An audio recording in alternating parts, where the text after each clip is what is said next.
Hello friends, let's study about amyloidosis. Here we will discuss about the definition, classification and staining property of amyloidosis. To start with, what is amyloidosis? It is the term that is used for a group of diseases that is characterized by extracellular deposition of fibrillar, insoluble, eosinophilic, hyaline-like, homogeneous, proteinaceous, structureless substance called amyloid, or simply it is a group of diseases due to amyloid deposition. Next is the classification of amyloidosis. Over the years, amyloidosis have been classified into a number of ways. Based on the cause, it is classified into primary and secondary. Primary without any cause, secondary due to some underlying cause. The next classification is based on tissue of origin, mesenchymal and parenchymal. In mesenchymal, amyloidosis occurring in organs that is derived from mesoderm, while if the organs are derived from ectoderm and endoderm, it is called parenchymal. Based on histology, it is classified into pericollagenous, that is seen around the collagen fibers, and into perireticulin, where it is in relation to the reticulofibers. Based on clinical location, it is classified into pattern 1, pattern 2, pattern 3. In pattern 1, the deposition is most commonly seen in tongue, heart, intestine, skeletal and smooth muscles, skin, peripheral and autonomic nerve, while in pattern 2 we see the deposition in solid abdominal organs like liver, spleen, adrenals, kidney. In pattern 3 involves both sides of pattern 1 and pattern 2. Based on the extent of amyloid deposition, it is classified into systemic or generalized, where multiple organs are affected, and into localized, where one or two organs are affected. Now coming on to the most important classification, that is the clinico-pathological classification. It is classified into systemic or generalized and into localized. Now under systemic or generalized, we have primary amyloidosis, secondary or reactive or inflammatory amyloidosis, hemodialysis associated amyloidosis, heredofamilial. Now under localized, we have senile cardiac, senile cerebral, endocrine, tumor. Now let's see them in detail. Under primary systemic amyloidosis, the protein deposited is AL.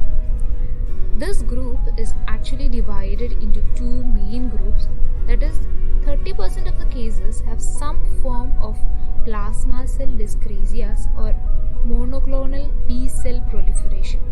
Now the remaining 70%, they do not have any underlying neoplastic condition or associated diseases. Thus, they are the true or primary amyloidosis. Common organs affected include heart, kidney, intestine, peripheral and autonomic nerves, skeletal and smooth muscles, respiratory tract. Coming on to the treatment, it is targeted in reducing the underlying clonal expansion of plasma cells. Next is a secondary or reactive inflammatory amyloidosis. Here protein deposited is AA amyloid.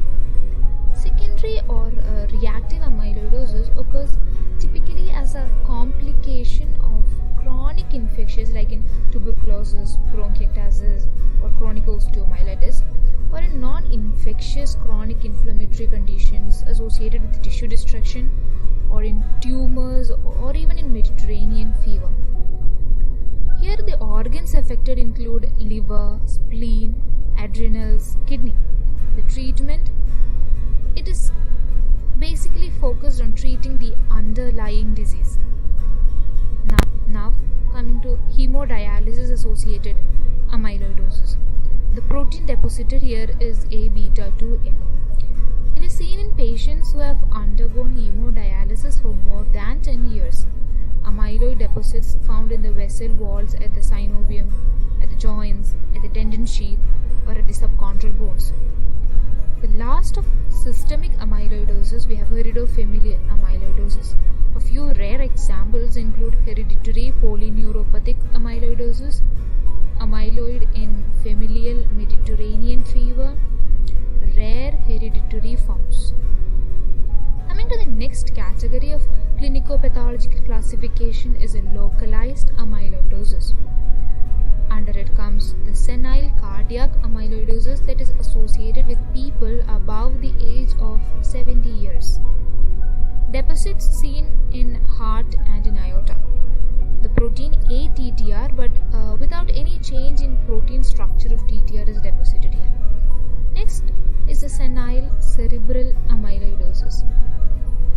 It is a heterogeneous group of amyloid deposition of varying etiologies that include sporadic, familial, hereditary, and infectious. It is associated with Alzheimer's, Down syndrome, transmissible spongiform encephalopathies. Now coming to the endocrine amyloidosis, the endocrine lesions are associated with microscopic deposits of amyloid. Examples include medullary carcinoma of the thyroid, islet cell tumor of the pancreas. Lastly is a localized tumor-forming amyloid. Isolated tumor-like formation of amyloid deposits are seen. Example in the lungs, in the skin, urinary bladder, tongue, etc. That's all about the classification of amyloidosis. Now let's discuss about the staining characteristics of amyloid.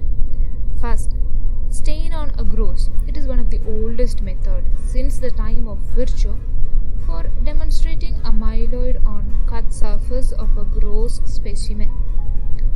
Here, Lugol's iodine imparts mahogany brown color to the amyloid containing area, which on addition of dilute sulfuric acid turns blue. This starch-like property of amyloid is due to AP component, a glycoprotein, present in all forms of amyloid. Next is the HNE. Amyloid by light microscopy with hematoxylin and eosin staining appears as extracellular, homogeneous, structureless, eosinophilic, hyaline material. It is usually seen in relation to the blood vessels. Next is the metachromatic stain or the Rosanlinin dyes. Here the dye reacts with the amyloid and undergoes a color change. It imparts a rose pink color to the deposit. Less specific and less sensitive method. Next is the Congo red and polarized light. All type of amyloids have affinity for Congo red stain, therefore this method is used for confirmation of amyloid of all types. If stain section is viewed in polarized light, amyloid characteristically shows apple green birefringence. To differentiate AA and AL amyloid, stained section is treated with potassium permanganate. Next, we repeat the Congo red staining. AL is Congophilic, giving a positive result, while AA is Congophobic, giving a negative result. Next is the fluorescent stain. Fluorescent stain thioflavin T binds to amyloid and fluoresces yellow under ultraviolet light. Next is the immunohistochemistry. Here stain reaction is dependent upon the immunological property, that is a reaction between antigen and antibody. Antibody stains against specific antigen property of amyloid. These stains react with specific antigen present in the tissues and gives a positive staining reaction. In this video, we have discussed about the definition, classification, and staining property of amyloidosis. In the upcoming video, we will be discussing about the pathogenesis of amyloidosis. Thank you all for watching. Follow us on our YouTube channel Guidant PSMDC and our Instagram page Guidant.